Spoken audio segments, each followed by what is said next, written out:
રાજકોટ ગ્રામ્ય જિલ્લાના મેટોડા પોલીસ સ્ટેશનમાં મેટોડા જીઆઈડીસીના ગેટ નંબર 3 પાસે અંધેરી રહેવાસનો વિસ્તાર છે.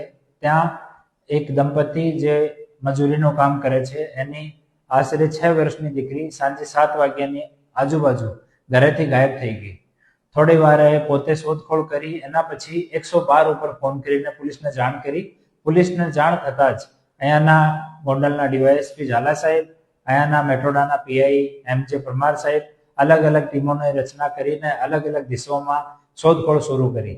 શોધતા ખીરસરાથી મેટોડા જે પાકો ડામર રસ્તો જાય છે ત્યાં ભરવાડ સમાજની ખાંભીની પાછળ સાઈડમાં એક આવાવાળું ઝાડી વિસ્તાર છે. ત્યાં આ દીકરીની અવાજ સંભળાઈ. તુરંત પોલીસ અને પરિવારજનો ત્યાં દોડીને ગયા અને ત્યાં જો આરોપી છે આ અર્ધનગ્ન અવસ્થામાં હતો અને દીકરીના વસ્ત્ર કાઢીને એની સાથે દુષ્કર્મ કરવાનો પ્રયાસ કરતો હતો.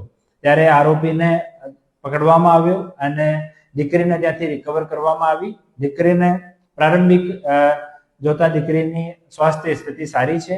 આરોપીને ડિટેન કરવામાં આવ્યો છે.